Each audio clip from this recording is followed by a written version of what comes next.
qablikum la'allakum tattaqun. Shadaqallahu adzim.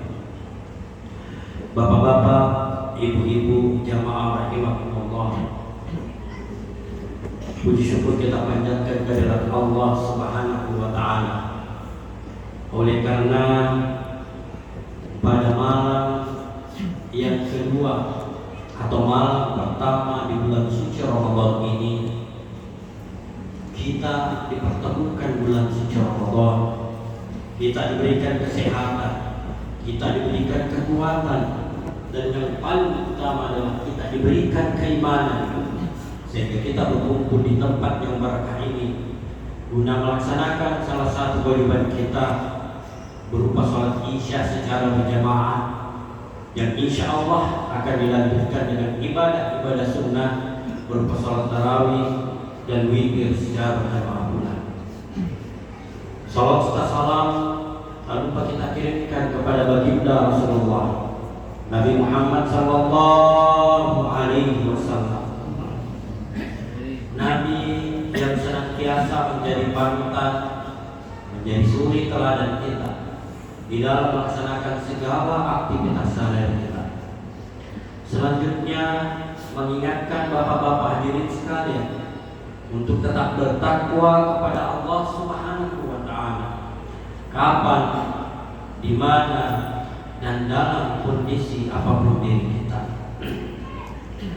Jamaah rahimahumullah, bulan suci Ramadan adalah bulan yang dinanti-nantikan bagi orang yang beriman. Dan bulan suci Ramadan kali ini yang pertama di satu sisi patut kita syukuri, oleh karena kita diberikan kesempatan sampai di bulan suci Ramadan. Yang kedua yang patut kita syukuri, karena bulan suci Ramadan ini kita diberikan kesehatan, kita diberikan kekuatan. Dan yang ketiga, di bulan suci Ramadan ini kita patut syukuri karena masih diberikan keimanan di dalam dada kita. Kenapa kita patut mensyukuri kita diberikan kesempatan? Karena kita melihat tahun lalu mungkin masih ada di tengah-tengah kita saudara kita melaksanakan ibadah puasa, melaksanakan tarawih. Hari ini mereka sudah tidak ada karena dipanggil oleh Yang Maha Kuasa. Mungkin kemarin-kemarin kita masih sempat bercanda, sehat kita lihat, hari ini dia tidak ada. Yang patut kita syukuri kita diberikan kesehatan dan kekuatan, karena kemarin-kemarin ada saudara kita yang sehat, diberikan kekuatan, hari ini tidak sempat berkumpul di masjid bersama kita. Oleh karena Allah menakdirkan beliau ditimpa musibah sakit atau ujian sakit, sehingga tidak sempat hadir dengan kita. Dan yang patut kita syukuri adalah adanya keimanan di dalam dada kita.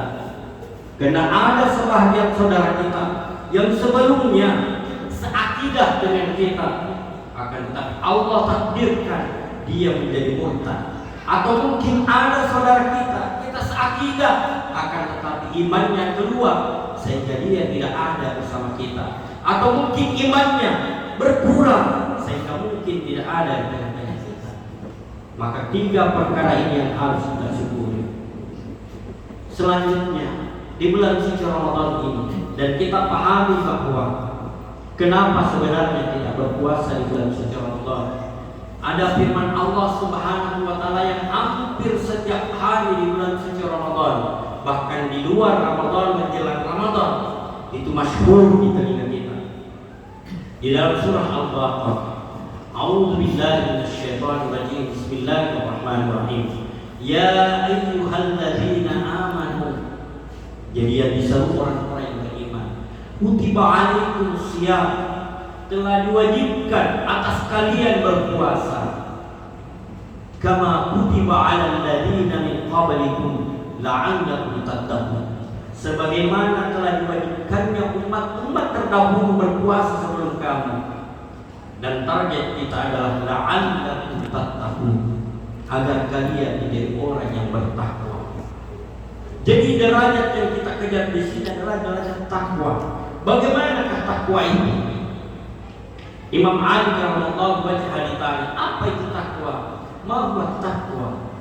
Dia hanya menjawab bahwa arkan takwa arba'ah. Rukun takwa itu ada 4. Al-khawfu minal jalil, wal amalu bit tanzil, wal ridha bil qalil, wal istidad li yaumil akhir.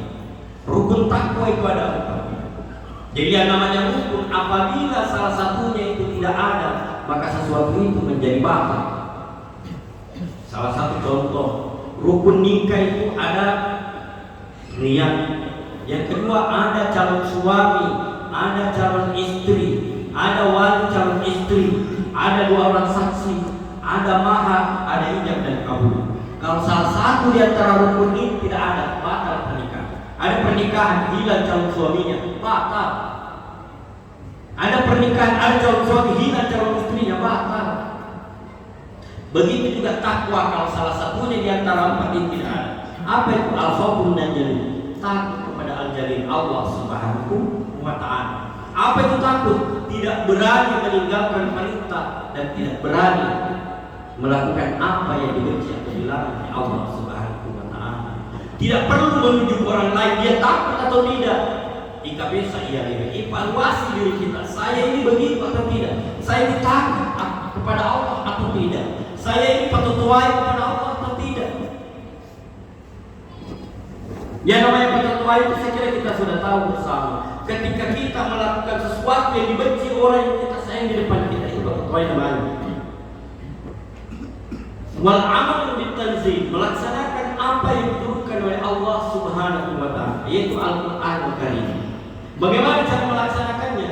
Kita mempelajarinya, kemudian kita melaksanakan yang menjadi perintah dan menjauhi yang dilarang.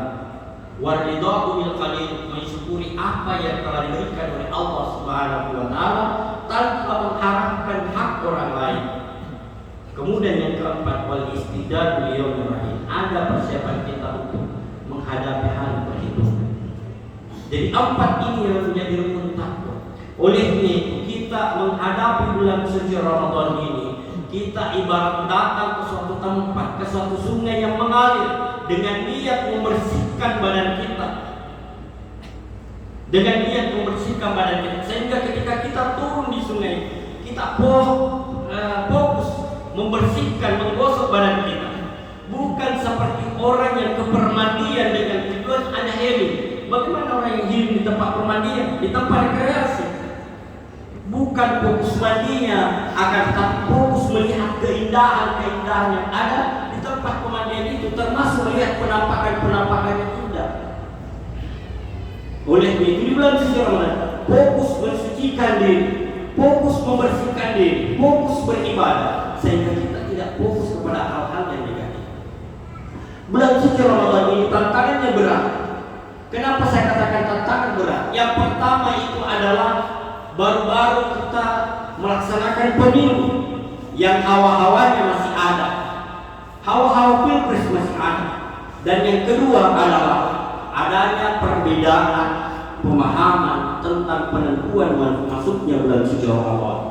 Kenapa saya katakan tantangan berat? Oleh karena di dalam hadis Rasulullah SAW, Rasulullah SAW bersabda, khamsatu asya tuhbitus shaum.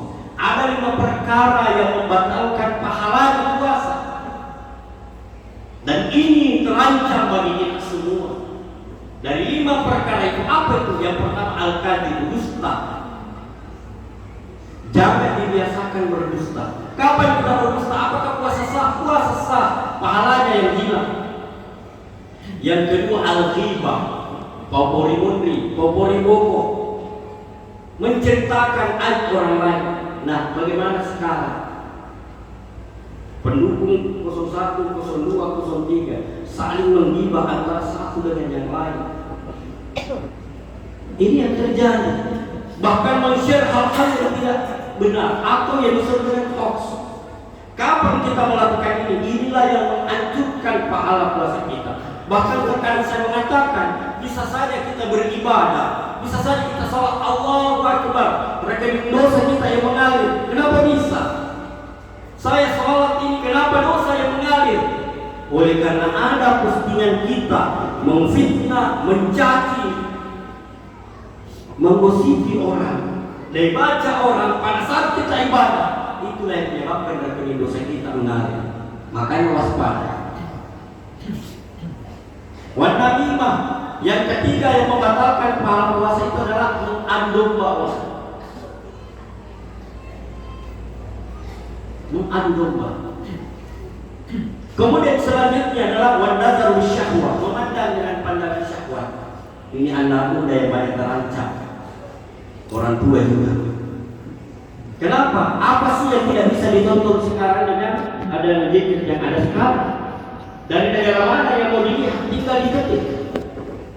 Nah, kalau dalam keadaan puasa menonton hal-hal yang negatif dan banyak iklan-iklan yang sangat berbahaya, yang sangat mengganggu kita. Terkadang kita mencari hal-hal yang positif mungkin terkait masalah pelajaran kita, ilmu kita, tiba-tiba muncul lagi iklan buah, iklan kopi dan sebagainya yang bisa mengancam kita.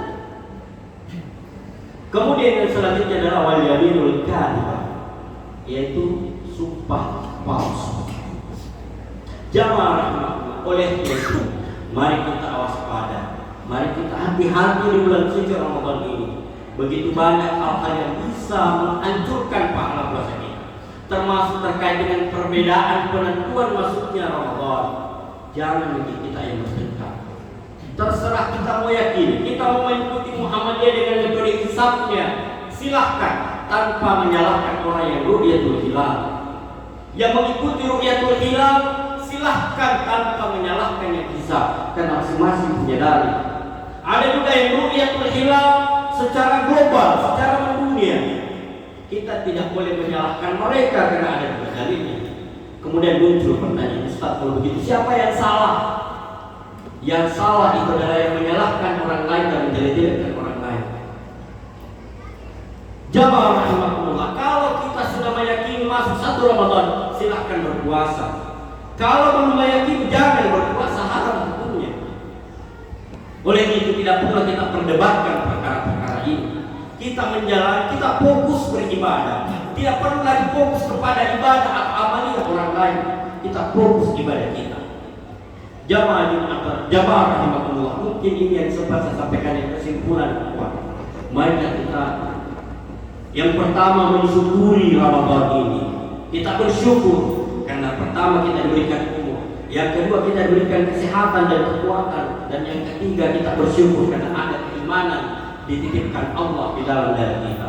Kemudian yang kedua, mari kita fokus di bulan suci Ramadan ini untuk beribadah, mensucikan diri dengan harapan kita bisa mencapai derajat takwa. Kita tidak menjadikan Ramadan ini sebagai wadah atau tempat untuk membanggakan diri dengan ibadah, akan tetapi fokus bagaimana kita bisa ikhlas di dalam beribadah. Kemudian selanjutnya, janganlah perbedaan-perbedaan yang terjadi, baik itu perbedaan perkara politik maupun perbedaan di dalam masuknya bulan suci Ramadan ini, menyebabkan hati kita rusak, merasa kita sombong, merasa kita paling benar, dan menyalahkan orang lain. Kita saling membenarkan orang lain, tidak menyalahkan orang lain, kita menjalankan apa yang kita anggap benar. Dan saya menutup dengan mengingatkan pesan baginda Rasulullah SAW. Man shoma Ramadhana imanan wa ihtisaban, ghufira lahu ma taqaddama min dzambi. Barang siapa yang berpuasa di bulan suci Ramadan sebulan penuh, imanan wa ihtisaban, dengan iman dan mengharapkan imbalan dari Allah Subhanahu wa taala, ghufira lahu ma taqaddama min dzambi, maka Allah Subhanahu wa taala mengampuni dosa-dosanya yang telah lalu. Jadi dua perkara ini yang harus kita tanamkan dalam diri kita. Karena iman kita jalankan puasa, ihtisaban mengharapkan balasan dari Allah Subhanahu wa taala. Itulah motivasi kita beribadah puasa di bulan suci Ramadan. Lebih dari kurang yang beribadah di hari bisa dilihat. Wallahu a'lam. Wassalamualaikum warahmatullahi wabarakatuh.